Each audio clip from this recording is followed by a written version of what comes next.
Assalamualaikum warahmatullahi wabarakatuh.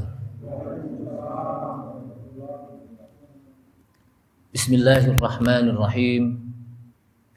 Alhamdulillahi hamdan katsiran tayyiban mubarakan fihi kama yuhibbu rabbuna wa yardah. Asyhadu an la ilaha illallah wahdahu la syarikalah wa la na'budu illa iyyah. Wa asyhadu anna Muhammadan abduhu wa rasuluh la nabiyya ba'dah. Allahumma salli wa sallim ala nabiyyina al-karim Sayyidina Muhammad ibn Abdullah wa ala alihi wa sahbihi wa tabi'ihim wa man tabi'ahum bi ihsanin ila yaumil qiyamah.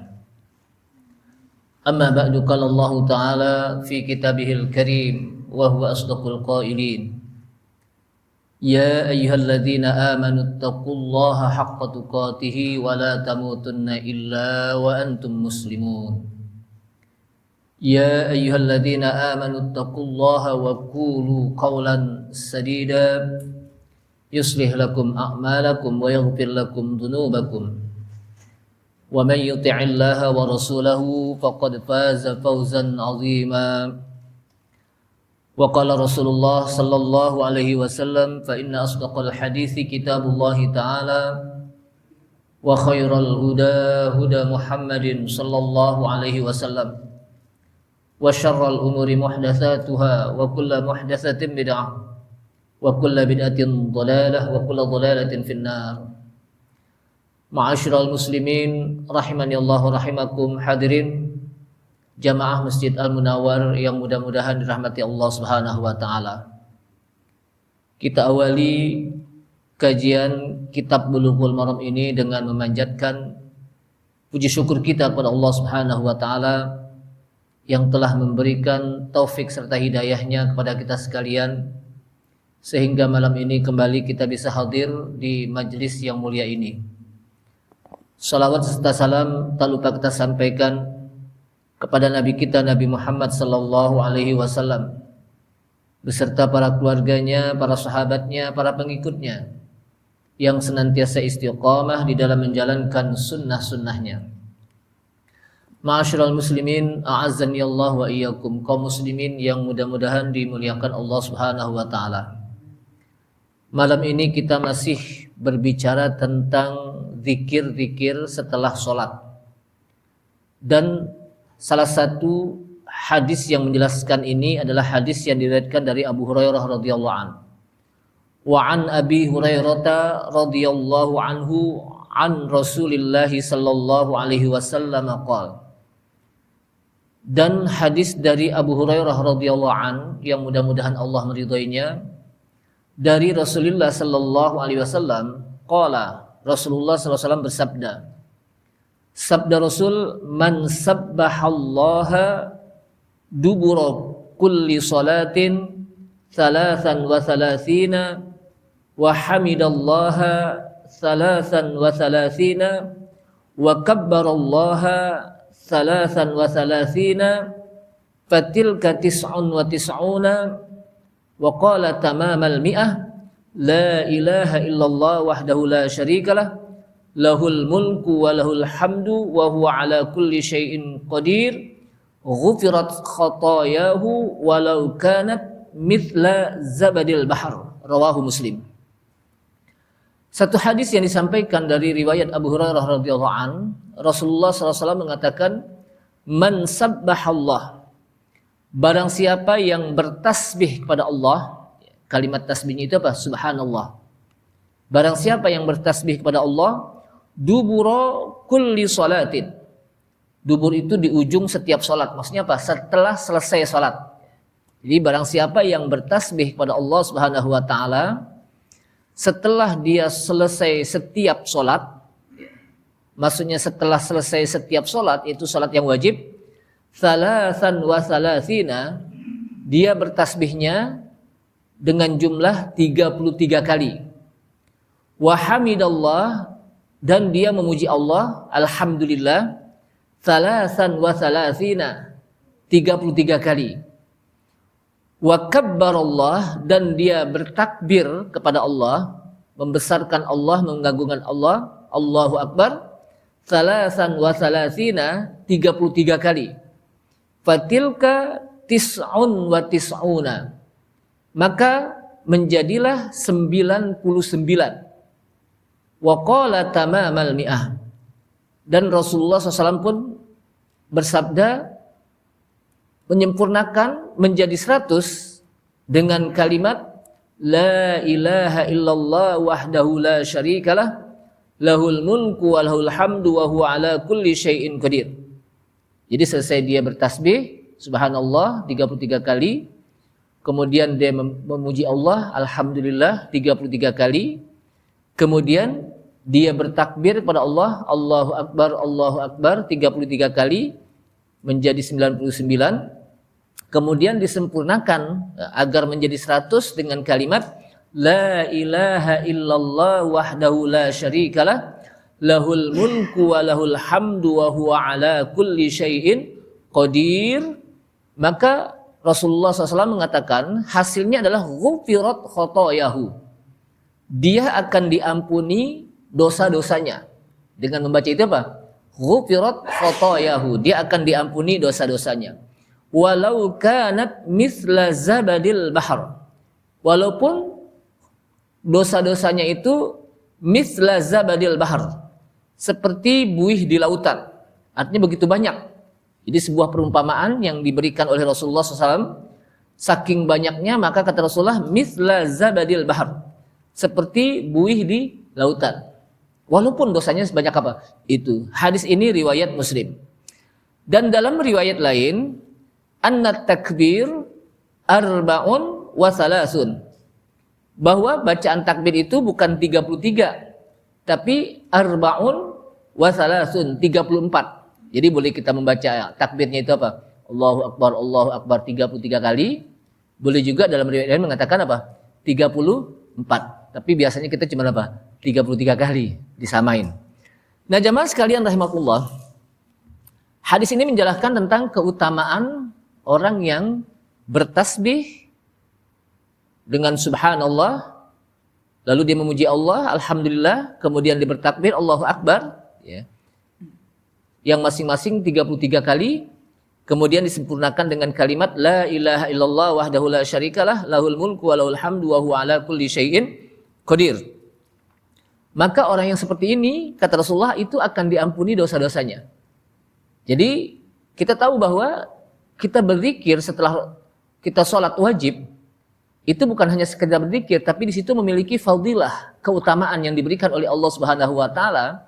Dengan orang yang membaca ini akan diampuni dosa-dosanya walaupun dosanya sebanyak buih di lautan. Ya. Maka dari hadis ini jangan sampai kita apa? Tinggalkan habis sholat untuk membaca zikir ini. Dan riwayat lain mengatakan 34 kali dengan membaca Allahu Akbarnya. Kalau yang tadi apa? Subhanallah 33 kali, alhamdulillah 33 kali, maka takbirnya menjadi apa? 34. Salah satu riwayat yang disampaikan.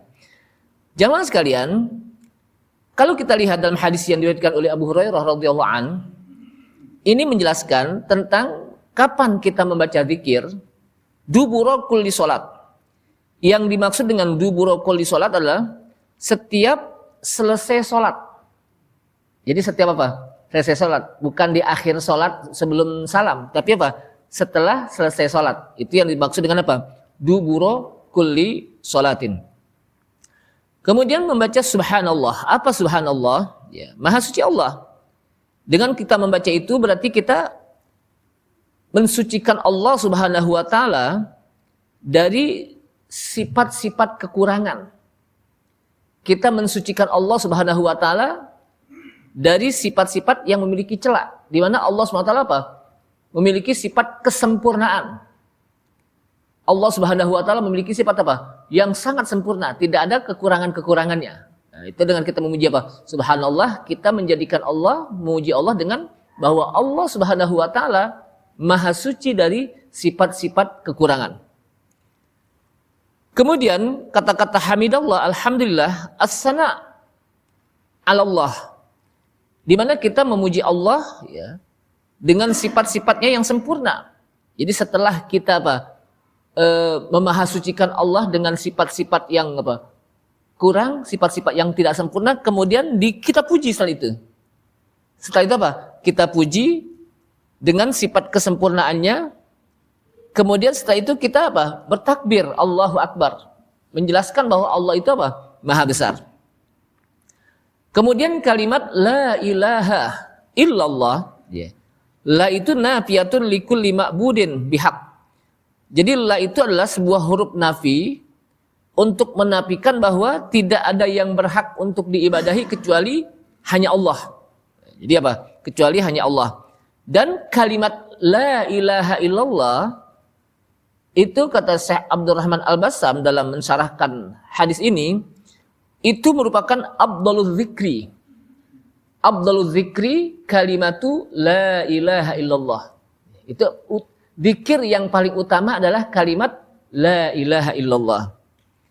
Kenapa? Karena iman tidaklah sah kecuali dengan kita mentauhidkan Allah dengan kalimat la ilaha illallah.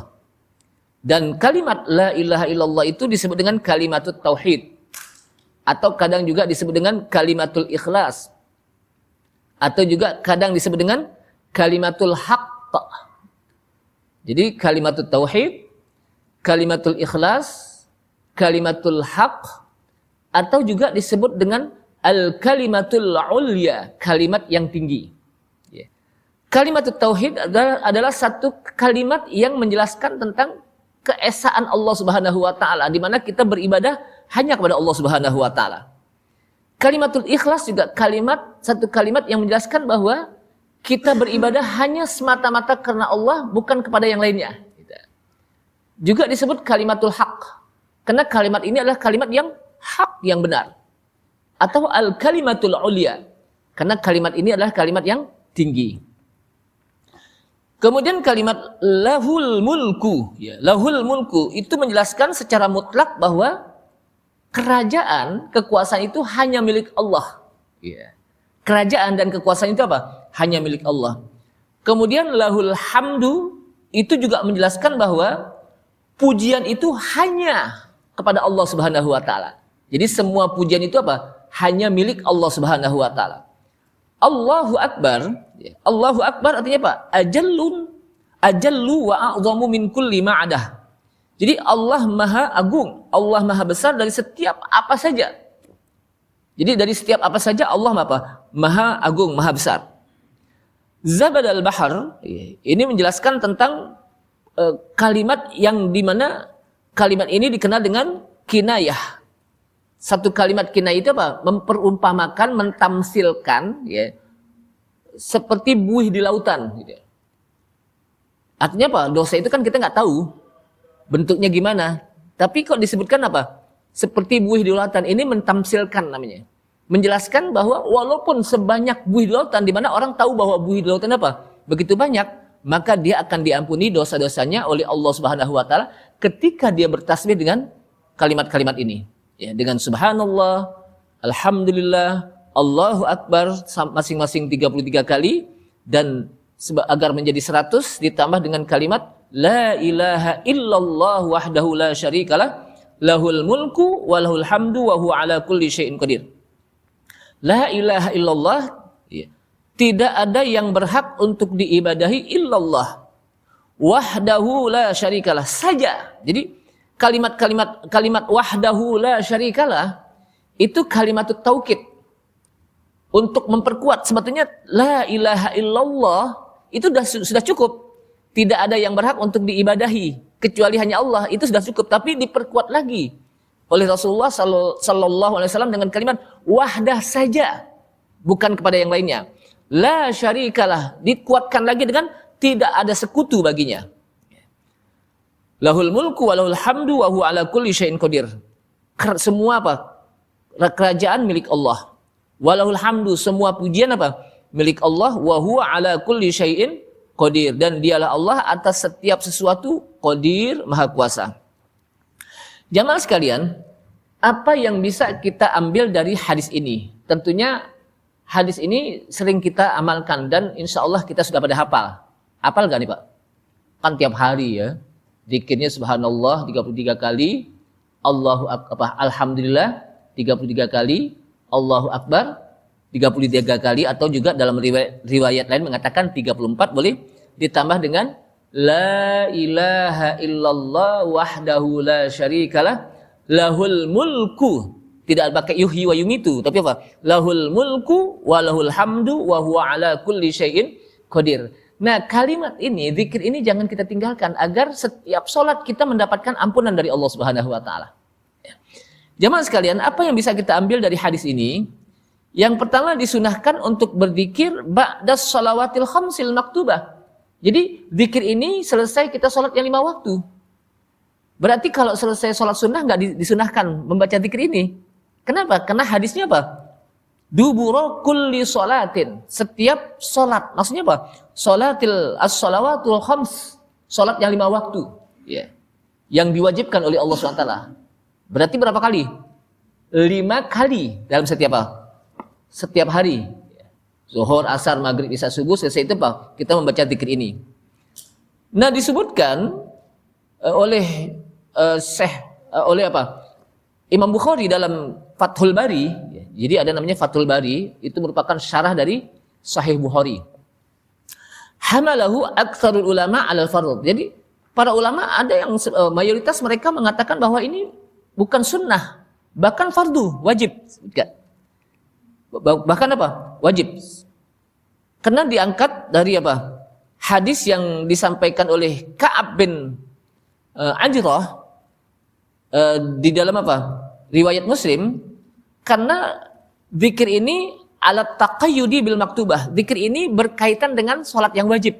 Jadi ini yang disebut dengan apa? Zikir muqayyad. Zikir yang berkaitan.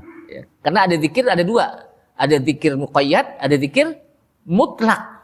Ya. Kalau mutlak kapan saja, tanpa ada kaitan-kaitan dengan yang lainnya.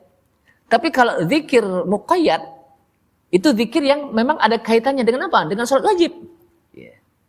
Ya, makanya disebut apa? Zikir muqayyad. Dan kata para ulama, kalau ada apa? Zikir, maka dahulukan zikir muqayyad. Umpamanya, habis sholat, kita mau baca Quran. Kita mau baca apa? Zikir. Mana didahulukan? Zikir muqayyad dulu.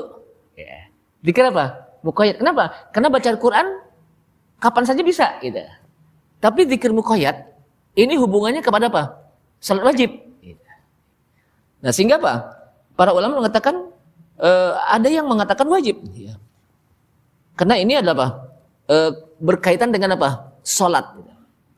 Walaupun sebagian ulama mengatakan sunnah. Artinya kalau dia tinggalkan juga nggak apa-apa gitu. Ditinggalkan apa? Nggak apa-apa. Kemudian kalau begitu tidak disunahkan untuk membaca zikir muqayyad ini selain sholat yang wajib. Tidak disunahkan untuk membaca zikir ini selain sholat yang wajib. Umpamanya kita habis sholat duha, kita baca zikir ini, nggak disunahkan. Atau sholat tahajud, kita baca zikir ini nggak disunahkan. Kenapa? Karena hadisnya mengatakan apa? Sholat yang wajib, dubura kulli sholatin. Gitu. Nah, yang 5 waktu, as-shalawatul maktubah itu termasuk juga di situ Jumat. Ya. Kenapa? Karena Jumat itu juga bagian apa? Sholat 5 waktu. Kenapa? Karena Jumat itu kan pengganti apa? Sholat zuhur. Sehingga juga habis sholat Jumat disunahkan juga untuk membaca apa? Zikir ini. Nah, walau kanat sholatan jami'ah, kalau dia melaksanakan sholat, walaupun sholat jami'ah nih, sholat jami'ah itu apa? Sholat berjamaah. Sholat sunnah tapi berjamaah seperti apa? Sholat hari raya, baik Idul Fitri maupun Idul Adha, atau sholat kusuf, wal khusuf, sholat gerhana matahari atau sholat gerhana bulan, sholat minta hujan atau sholat tarawih. Maka tidak disunahkan untuk membaca zikir ini. Walaupun masing-masing sholat tadi itu sholatnya berjamaah. Kenapa? Karena dia bukan sholat wajib. Karena zikir ini berkaitan dengan apa? Sholat wajib. Yang dikenal dengan apa? Zikrul muqayyad. Kemudian disebutkan lagi bahwa membaca tasbih subhanallah walhamdulillah Allahu akbar itu masing-masing, tidak digabung. Umpamanya dia apa? Subhanallah walhamdulillah, Allahu Akbar, subhanallah, alhamdulillah, Allahu Akbar. Tidak digabung. Tapi dibacanya apa? Masing-masing. Subhanallah, subhanallah, subhanallah, subhanallah. Jadi tidak digabung, tidak apa? Subhanallah, alhamdulillah, wallahu akbar. Subhanallah, alhamdulillah, wallahu akbar. Subhanallah. Enggak. Tapi apa? Dibaca apa? Satu-satu. Kenapa? Karena hadisnya seperti itu. Man sabbahallaha wa hamidallaha wa kabbarallaha. Jadi apa? Satu per satu. Sehingga disebutkan wal afdal fa'ala hadza marratan wa fa'ala hadza marratan. Sehingga yang paling utama adalah melakukan masing-masing 33 subhanallah, alhamdulillah 33, Allahu akbar 33. Jadi tidak apa? Tidak digabung gitu. Walaupun digabung apa? Bisa jadi subhanallah, alhamdulillah, Allahu akbar, subhanallah, alhamdulillah, Allahu akbar. Tapi dalam hadis tidak seperti itu diajarkan gitu. Kemudian kenapa kita membacanya masing-masing? Liyahsulal amala bis sunnah. Agar kita bisa mengamalkan sunnah ini. Karena sunnahnya apa? Masing-masing gitu. Masing-masing apa? 33. Kaedahnya adalah bahwa ibadah itu sesuai dengan apa yang datang. Apa yang datang dari apa? Dari hadis. Itu kaedahnya begitu. Kemudian disebutkan lagi tartibu hadzal jumal ala hadhihi sighah bi ghayatil munasabah. Jadi susunan kalimat pertama dimulai dengan tasbih subhanallah, kemudian alhamdulillah, kemudian Allahu akbar. Ini memiliki susunan yang sangat luar biasa, di mana setelah kita bertasbih, karena kita mensucikan Allah dari sifat-sifat kekurangan, dari sifat-sifat yang memiliki keaiban, kemudian kita puji Allah. Puji Allah dengan kalimat alhamdulillah. Kemudian kita apa? Memuji Allah dengan Allah itu maha besar. Gitu. Sehingga apa? Lengkaplah sudah bagaimana kesempurnaan Allah Subhanahu wa Ta'ala dengan kita berzikir dengan kalimat-kalimat ini. Kemudian ghufirat khotoyahu, diampuni dosanya. Zahir hadis umum, apakah dosa-dosa kecil ataupun dosa-dosa besar. Ini zahir hadis ya. Ghufirat khotoyahu. Zahir hadis apa? Umum, untuk mendapatkan ampunan atau dihapuskannya dosa-dosa disebabkan karena kita melakukan apa? Amal soleh. Jadi kadang di dalam hadis atau dalam Al-Quran, hadis-hadis yang berkenaan dengan ampunan dosa, jadi kadang hadis-hadis atau ayat-ayat Al-Quran yang berkenaan dengan ampunan dosa atau dihapuskannya dosa karena kita melakukan amal soleh, itu terkait dengan dosa-dosa besar. Terkait dengan apa? Dosa besar. Contohnya begini, in tajtanibu kaba'ira ma tunhauna anhu nukaffir ankum sayyi'atikum. In tajtanibu, jika kalian melakukan, jika kalian tajtanibu menjauhkan kabair, dosa-dosa besar. Jadi kata Allah SWT, jika kalian menjauhkan diri dari kabair, dosa-dosa besar, ma tunhauna anhu, apa yang dilarang hal tersebut, maka hasilnya nukaffir ankum sayyi'atikum, kami akan hapuskan dosa-dosa kalian dengan kita menjauhkan diri dari apa? Dosa-dosa besar. Nah, dalam hadis lain juga disebutkan as-salawatul khamsu wal jum'atu ilal jum'ah wa ramadan ila ramadan. Riwayat lain mengatakan wa umratun ila umratin mukaffiratun lima bainahunna majtunibatil kabair. Salat-salat yang 5 waktu, zuhur ke asar, asar ke maghrib, maghrib ke isya, isya ke subuh, subuh ke zuhur lagi, terus wal jum'atu ilal jum'ah, dan dari Jumat ke Jumat, Jumat yang lalu nanti masuk lagi Jumat yang akan datang, wa ramadan ila ramadan, Ramadan yang lalu masuk lagi nanti ke Ramadan yang akan datang, atau wal umratu ilal umrah, dari satu umrah ke umrah, mukaffiratun lima bainahunna, itu akan bisa menghapuskan dosa-dosa seseorang di antara dua kewajiban tadi, dari sholat ke sholat, dari Jumat ke Jumat, dari Ramadan ke Ramadan, ya, atau dari satu umrah ke umrah. Tapi majtunibatil kabair, selama dia tidak melakukan dosa besar. Kenapa? Karena untuk dihapuskannya dosa besar, untuk bertaubatnya dari dosa besar, itu harus memenuhi syarat-syarat tertentu. Ya. Berbeda dengan dosa-dosa kecil. Ketika kita melakukan amal, itu akan terhapus dosa kita. Ini kata apa? Para ulama. Kenapa? Kalau orang melakukan dosa besar, dia harus betul-betul, ya ayyuhalladzina amanu tubu ilallahi taubatan nasuha. Hai orang-orang yang beriman, bertaubatlah kalian kepada Allah dengan taubat yang nasuha. Maksudnya apa? Dalam taubat nasuha, ketika dia melakukan dosa besar, itu harus memenuhi beberapa syarat. Yang pertama adalah al-azmu. Berazam, bertekad untuk tidak lagi mengulangi dosa tersebut. Ketika dia melakukan dosa besar, kemudian dia bertobat dengan dia memiliki azam. Azam itu apa? Bertekad untuk tidak lagi melakukan dosa tadi.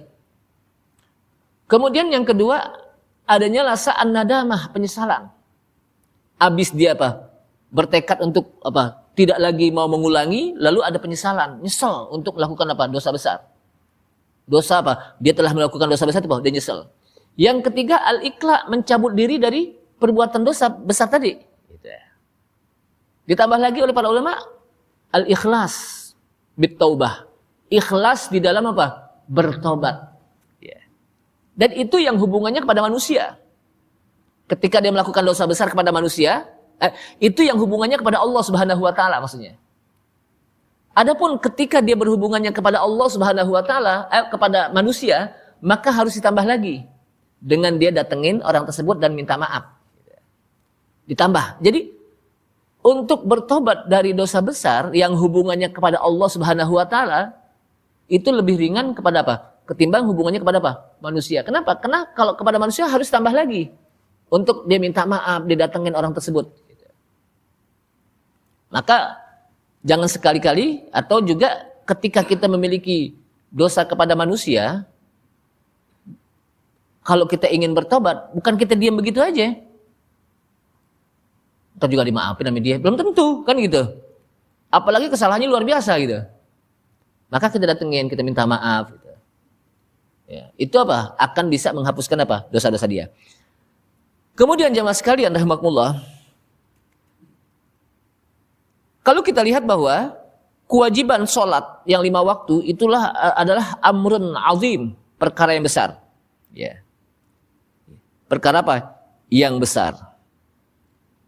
Dan fa idza kanat hadhil faraid al-izam wa minha as-salatul khamsu la taqwa ala takfiril kabair. Kalau sholat yang 5 waktu yang itu merupakan perkara yang besar, itu tidak bisa menghapuskan dosa-dosa kita, paling tidak mengurangi dosa kita. Walaupun apa? Tidak dihapuskan tapi apa? Mengurangi. Kalau tidak juga, maka Allah angkat derajat kita paling tidak.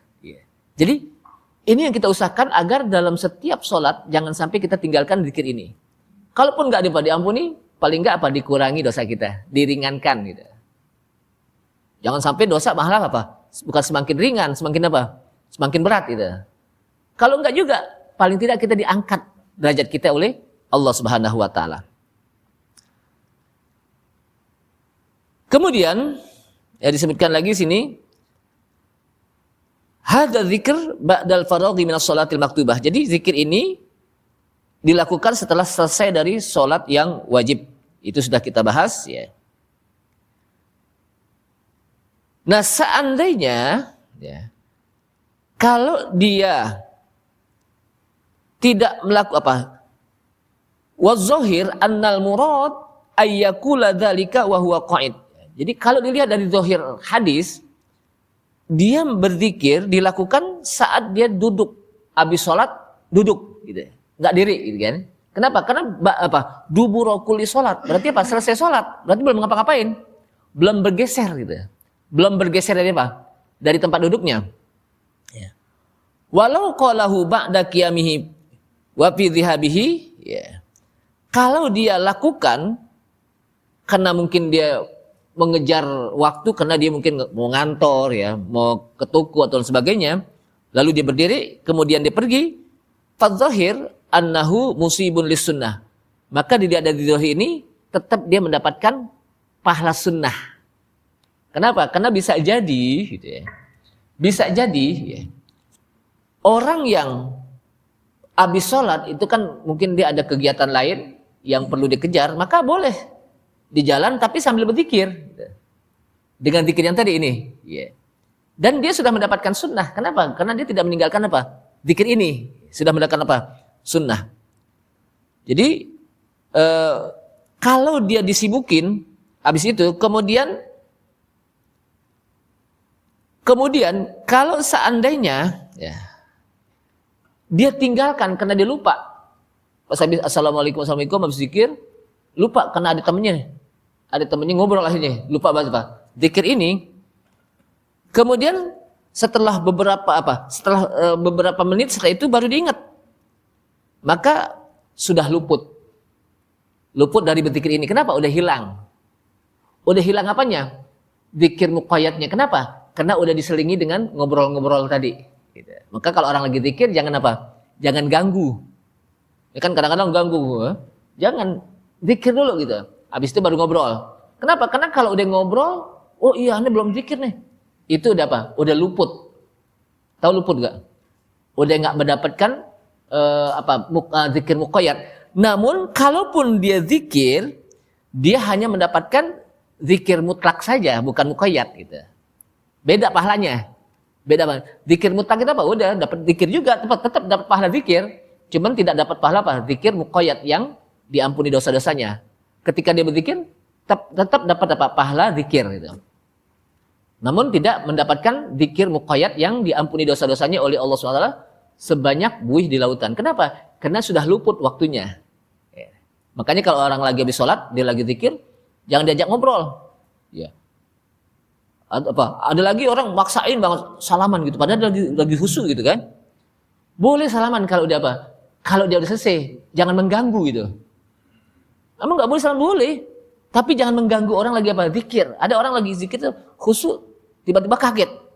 Pas kaget apa? Apaan nih barusan yang nggak bisa dibaca? Kenapa? Karena kagetnya gitu. Jamaah sekalian, anna hadhihi dzikr, jadi anna hadhihi dzikr, kata para ulama, zikir ini penyebab diampuni dosa-dosa dan dihapuskan dosa. Dihapuskan kesalahan. Jadi penyebab diampuni dosa-dosanya dia dihapuskan apa? Kesalahan. Yeah. Yang dimaksud adalah takfiru shaghairiz dzunub. Yang dimaksud adalah dihapuskannya dosa-dosa kecil. Yeah. Tadi yang disebutkan. Adapun dosa-dosa besar harus memenuhi tadi. Kalau dia yang hubungannya kepada Allah, dia wajib bertobat dengan dia pertama adanya rasa an-nadamah, penyesalan. Yang kedua, al-azmu, bertekad untuk tidak lagi mau mengulangi dosa tadi. Yang ketiga, al-iqla', mencabut diri. Dan yang keempat, ikhlas di dalam apa? Bertobat. Adapun yang hubungannya kepada manusia, ditambah lagi datengin untuk minta apa? Maaf. Ini cara apa? Bertobatnya. Itu yang disebut dengan apa? In tajtanibu kaba'ira ma tunhauna anhu nukaffir ankum sayiatikum. Jika kalian menjauhi dosa-dosa besar, apa yang dilarang, kami akan hapuskan kesalahan-kesalahan kalian, kata Allah SWT. Jamaah sekalian, ada orang bertobat, nyesal, tapi dalam hatinya, kalau ada peluang balik lagi berbuat dosa, nggak jadi. Atau apa? Nggak nyesel, cuman apa? Punya tekad untuk apa? Tidak mau mengulangi, nggak jadi juga. Jadi harus ada penyesalan juga gitu. Kenapa? Karena penyesalan itu berarti bahwa dia itu betul-betul bertobat secara benar kepada Allah Subhanahu wa taala. Jamaah sekalian, Syekhul Islam Ibnu Taimiyah mengatakan az-zikru min afdhalil ibadat. Zikir itu merupakan ibadah yang paling utama. Sehingga Aisyah, walidha qalat Aisyah, oleh karena itulah Aisyah radhiyallahu anha, ya, Ummul Mukminin, istri Rasulullah SAW yang namanya apa? Aisyah binti Abi Bakr radhiyallahu anhuma, Dia mengatakan adzikru ba'dal insiraf minas salati huwa mithlu mashil mir'ati ba'da siqaliha. Zikir zikir setelah selesai dari sholat itu seperti orang yang menghapus kaca dari kotoran sehingga kaca tersebut menjadi mengkilat, atau enggak mengkilat, mengkereret. Habis diseka-seka, dia dibersihin, itu kaca apa? Kelihatan lagi. Nah begitu juga fa inna sholata tasqilul qalba. Sesungguhnya sholat itu akan bisa membersihkan hati. Maka zikir selesai sholat, itu seperti seseorang yang mengelap mir'ah itu cermin. Cermin kan kalau nggak dilap lama-lama apa? Berdebu. Lama-lama kalau dia berdebu, lama-lama remang-remang orang apa? Ngaca. Yang tadinya cakep jadi apa? Wah kok lain muka saya, kenapa? Ya orang kacanya apa? Guram-guram gitu kan. Nah, diseka, bersih lagi. Nah, itu seperti itu. Sehingga sholat, setelah itu apa? Dia berzikir, itu bisa membersihkan hati. Sehingga hati itu menjadi apa? Bersih dengan apa? Selesai sholat. Maka jangan ditinggalkan zikir ini. Jadi jangan sampai ketika habis sholat ngobrol. Sayang kita nggak mendapatkan fadilah zikir ini. Tidak mendapatkan keutamaan dari zikir ini. Sebab ada orang habis sholat langsung ngobrol kan bawahnya. Sayang. Nah di sini wadzikru, zikir ini akibat sholat, selesai sholat itu bukan wajib gitu. Artinya apa? Kalau kita tinggalkan apa? Enggak kenapa-kenapa gitu, enggak dosa, tapi apa? Karena dia bukan wajib. Namun sebaiknya disebutkan bagi makmum. Nah, ini untuk makmum ya. Apalagi imam ya. Sebaiknya bagi makmum janganlah dia berdiri sampai imam berpaling dari kiblat. Ya. Di mana imam ya, nah, sehingga imam sebaiknya dia tetap duduk. Setelah salam duduk menghadap kiblat ya, dan tidak lama-lama, hanya sekedar dia membaca istighfar 3 kali, astagfirullah, astagfirullah, astagfirullah, ditambah Allahumma antas salam wa minkas salam, tabarakta ya dzal jalali wal ikram, baru dia menghadap makmum. Sekedar itu, jangan terus-menerus menghadap apa? Kiblat. Kenapa? Karena ini bagian dari adab seorang imam kepada makmum, di mana imam itu menghadap ke makmum mukanya. Kan makmum juga kadang-kadang pengen tahu siapa sih imamnya, kan gitu. Ini imam nggak madep ke makmum aja, ke depan aja gitu kan. Nah, makanya bagian dari itu satu. Yang kedua, jangan sampai makmum menyangka kalau sholat ini kok imam udah selesai sholat apa belum? Kenapa masih ngadep kiblat aja gitu. Nah, ini apa? Salah satu hikmahnya kenapa disunahkan untuk selesai sholat sekedar apa? Baca istighfar 3 kali dengan Allahumma antas salam sampai selesainya apa? Sampai selesai, kemudian dia menghadap apa? Makmum. Yang pertama, jangan sampai makmum menyangka kalau sholat itu apa? Masih berlangsung. Yang kedua, sebagai adab imam kepada makmum. Ya. Karena kan makmum juga pengen tahu, imam kita mukanya mana nih? Kenapa? Nggak nengok-nengok dari tadi. Gitu. Apa? Maka apa? Perlu menghadap. Apalagi imam sambil ngelihat. Kira-kira ada makmum yang kemarin sholat, ini udah seminggu nggak sholat, kenapa nih? Gitu. Jadi itu. Jadi Rasulullah itu kalau habis apa sholat, ngadep makmum, dia lihat, kira-kira ini sahabat kok udah beberapa hari nggak datang, kenapa ya? Dia datengin, oh ternyata sakit. Atau ditanya, kenapa nih teman kita apa? Selesai sholat apa? Bubar, kok tadi nggak sholat? Oh sakit, ya Rasulullah. Dia datengin gitu. Jadi makmum juga apa? Imam juga punya peduli kepada apa? Makmum. Makanya imam itu kenal satu persatu dengan apa? Makmum. Kemudian jamaah sekalian, adud tasbih disebutkan hendaknya menghitung tasbih bil asabi sunnah, dengan jari sebaiknya. Dengan jari. Kenapa? Karena ada hadis yang disampaikan oleh Rasulullah SAW kepada para wanita, sabbihna wa akidna bil asabi. Bertasbihlah ya. Dan hitunglah dengan jari. Fa innahunna mas'ulatun mustantiqatun. Karena sesungguhnya jari-jari kita ini nanti akan mas'ulat, akan bisa mempertanggungjawabkan dan menjadi saksi nanti di akhirat. Nih jari-jari kita. Yang kanan aja, bukan yang kiri. Kenapa? Yang kiri ini untuk istinja. Apa istinja kalau bahasa kita? Untuk cebok. Tapi kalau yang ini untuk berzikir, jangan dicampur. Gitu. Yang kanan itu apa? Untuk berzikir.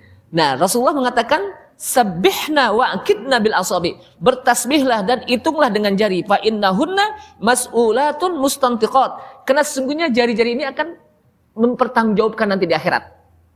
Yang kedua, jari ini akan menjadi apa? Saksi.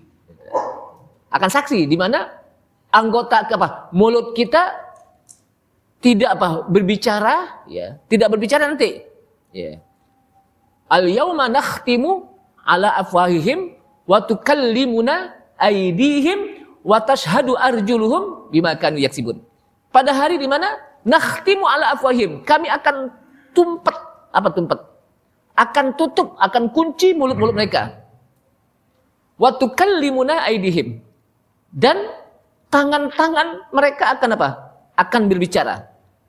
Wa tashhadu arjuluhum, dan kaki-kaki mereka akan berbicara dengan sebab apa yang mereka kerjakan. Jadi akan jadi saksi nih, anggota kita, tangan kita, kaki kita. Mulut udah diem pada saat itu. Kenapa? Dikunci oleh Allah SWT. Kenapa? Karena mulut waktu di dunia udah kebanyakan apa? Udah kebanyakan bohong. Jadi nanti udah gak ngomong lagi udah. Ntar bohong lagi apa? Makanya apa? Mulut apa? Udah kebanyakan bohong, nanti udah gak mulut apa? Mulut udah gak ngomong lagi. Yang ngomong anggota kita. Maka ketika kita berzikir dengan tangan kita, ini akan menjadi saksi. Udah isya. Ini saja, mudah-mudahan kita bermanfaat apa yang kita pelajari atau kita kaji pada malam ini. Dan disebutkan lagi bukan hanya 33 kali. Subhanallah 33 kali, Alhamdulillah 33 kali, Allahu Akbar 33 kali. Tapi dalam riwayat lain disebutkan, ya, ternyata ya dalam riwayat lain, sebagaimana riwayat Imam Muslim, itu dibaca masing-masing 10. Subhanallah 10, Alhamdulillah 10, Allahu Akbar 10. Atau riwayat lain mengatakan 11 masing-masing. Nah, Subhanallah 11, Alhamdulillah 11, Allahu Akbar 11. Sesuai dengan apa yang bisa kita lakukan, kesempatan kita. Kalau kita lagi buru-buru boleh 10-10 masing-masing. Atau 11-11. Atau kita punya peluang waktu, boleh 33. Jadi berganti-gantian sesuai dengan kesempatan dan waktu yang kita miliki. Agar kita bisa mendapatkan fadilah zikir habis salat. Ini saja. Subhanallah hamdika asyhadu an la ilaha illa anta astaghfiruka wa atubu ilaik. Wassalamualaikum warahmatullahi wabarakatuh.